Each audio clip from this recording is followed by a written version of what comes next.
So I have seen the newest film from director Steven Soderbergh. What did I think of Black Bag? Hey guys, it's Brian. Welcome to the Awards Contender. This is my review of Black Bag, which is a film I've had my eye on for a few weeks. I was really excited for this one. Steven Soderbergh, Cate Blanchett, Michael Fassbender. It's 90 minutes. It's like a spy thriller. I was like, oh yeah, this has my name written all over it. And then the early praise came out.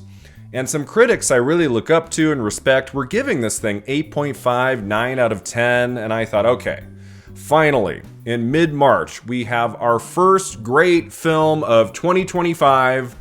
But if I'm gonna be honest, I'm always honest here, I walked out a little underwhelmed. This is not a bad film. I liked it well enough. There are things in this movie to admire, especially the opening 20 minutes, I would say, and a few key sequences, one of which has really delicious editing near the end. And the performances are solid. There's one truly great performance in this movie that I didn't see coming that really floored me. So there's things to like about Black Bag, and if you go check it out, you'll probably have a good time. I can't say I liked or loved this movie as much as some other people have been.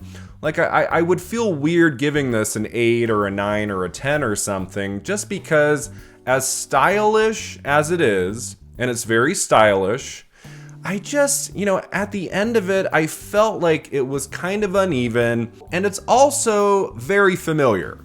There's nothing in Black Bag you haven't seen before. I mean, we haven't seen a story like this play out with, one of the most charismatic pairs I've seen in a film in a long time. Cate Blanchett and Michael Fassbender are a frickin' awesome screen duo. I wish the screenplay had a little bit more for them to do in this, because them playing like a married couple, and they both have very high profile jobs as intelligence agents, and we find out pretty early in the movie that there's been some infiltration, and there's like a mole, there's somebody that they need to track down, someone who's trying to destroy everything that they've worked for. So something I wish the film had explored a bit more was their marriage. We get maybe 3 or 4 scenes in the movie of them just sitting around the kitchen table and talking, and just them existing on the screen together and just chatting about oh, what movie do you want to go see tomorrow and stuff like that. I really enjoyed in Black Bag.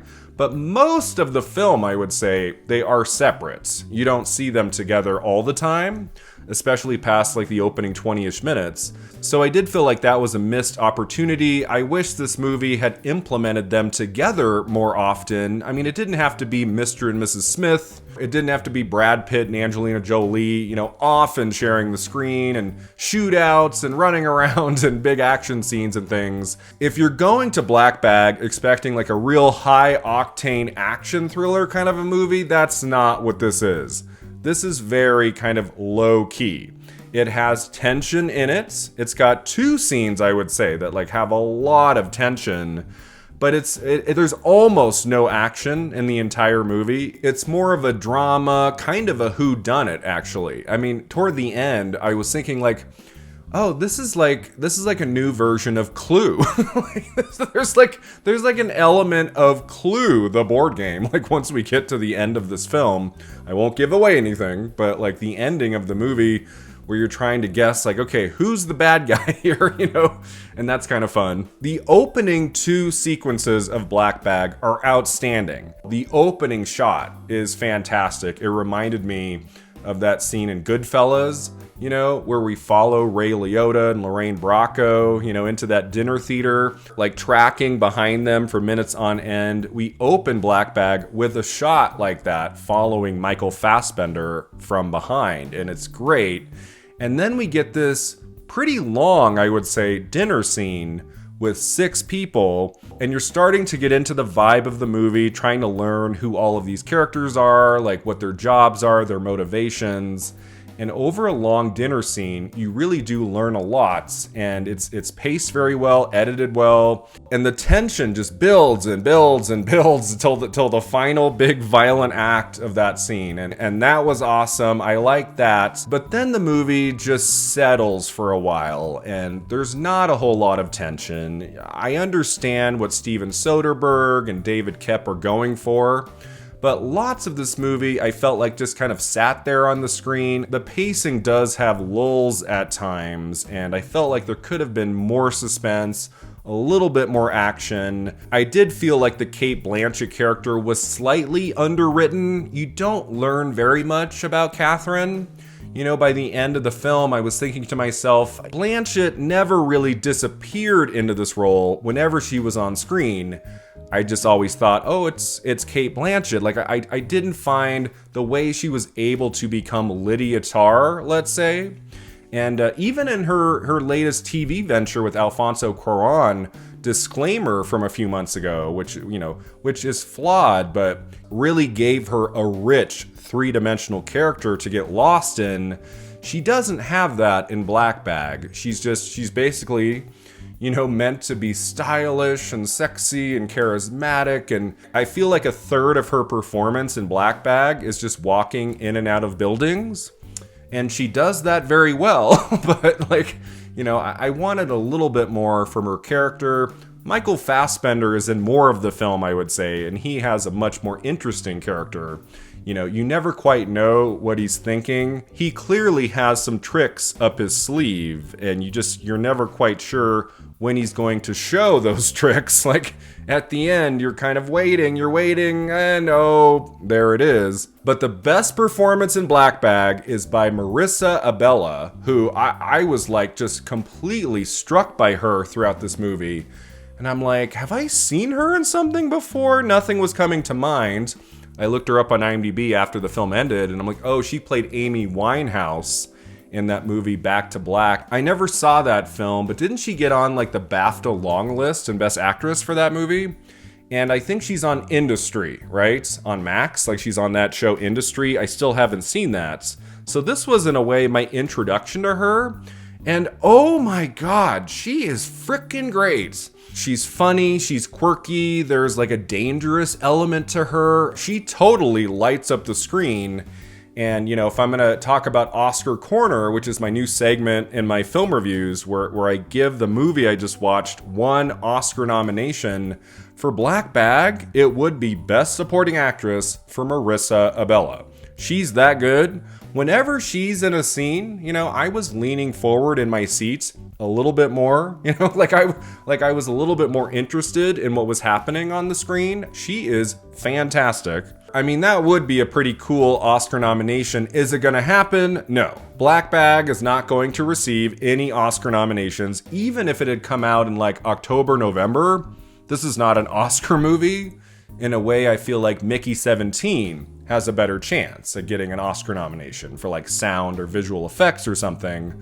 Black Bag is not that movie, but not every film, has to be an awards contender, even though Black Bag is not one of them. That doesn't make it bad. On a technical level, it looks pretty good. I felt like some of the cinematography was a little washed out, a little white at times. I don't know if other people are gonna feel that way. It's not wicked. It's not a wicked thing, but some of the shots I felt like were a little bit washed out. Something was off. The editing is very strong in Black Bag, even though there are some lulls here and there.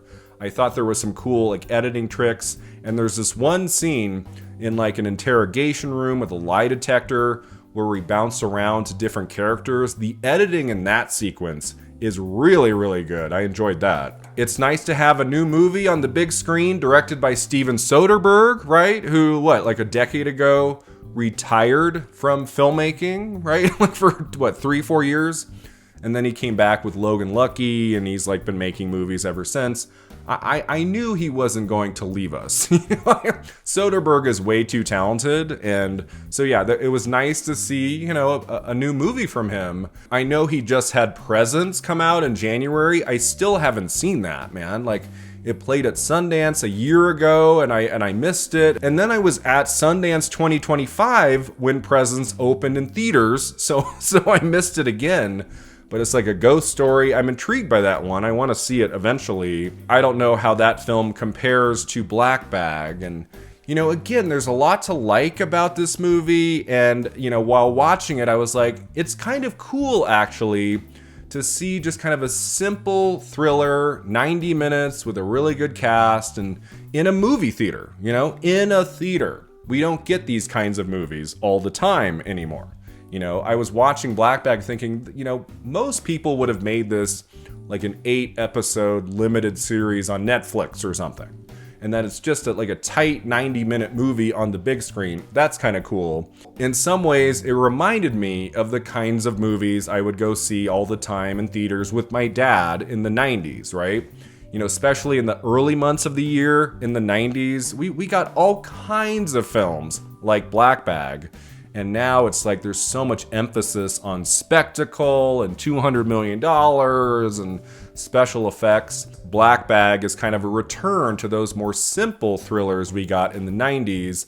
But that doesn't make it like a great film. I don't think it's great. It's very familiar at times. It moves at a pretty glacial pace. Some of the characters don't fully come to life, like the Cate Blanchett character, I would say. The plot is occasionally very confusing and convoluted, I will say that. I mean, maybe I'm just dumb, but there were parts of this movie I was like, wait, what, who, like, he wants what, she's what? Like, I was really like, sometimes struggling to follow the narrative of Black Bag, And by the end, when we get the reveal of, who's bad and who's good, and I liked it, but I was like, I didn't have an emotional attachment to the third act of Black Bag. I wasn't like, oh, whoa, or, oh my God. And there is, I will just say this, I'm not going to give anything away. There is a moment of violence at the very end of Black Bag that is edited really poorly. Like, it's edited terribly to where you don't even really see what's happening for a moment. And then you're like, oh, okay. That's what just happened. But it's not cut together very well. And this is like a key violent moment in the last 5 minutes. And I was like, that should have been handled better, especially by someone like Soderbergh. Like, I was like, why was that edited so terribly there? That also gave me pause. As much as I did like elements of Black Bag, I don't think it ranks with the best of Steven Soderbergh's work. As I was leaving the theater, I was thinking about, 25 years ago, this weekend, Erin Brockovich hit theaters. And that movie is a banger. That is such a frickin' awesome movie. Take any 5 minutes of Erin Brockovich, and you are in for a great time. And so I know the two movies can't be more different from each other. It's different genres, different vibes and things. I get that. But like Erin Brockovich, that's a great movie. Black Bag is fine. It was an interesting 90-minute watch. I'm glad I saw it. It's not a bad film. If you go check it out, you'll probably enjoy yourself, maybe more than I did. A lot of people have really loved it, so I don't know. I just think compared to like Erin Brockovich and Out of Sight and Traffic and Ocean's 11, Black Bag is not in that league. It's a couple notches down. So I'd say it's decent. It's definitely not great. It's fine, It does its job. It's kind of fun to watch. It's stylish, it's sexy. Blanchett and Fassbender do make a really great duo. I'd like to see them work together again in a better movie. I think they're really fantastic together. But the material in Black Bag, I felt could have had a little bit more excitement, a little more bite to it, not so overly familiar, something a little bit fresher and new. Steven Soderbergh is still a terrific director. I can't wait to see what he makes next, but like in his long filmography going back to the 1980s, I would put Black Bag pretty close to the middle. I give this film a 6 out of 10.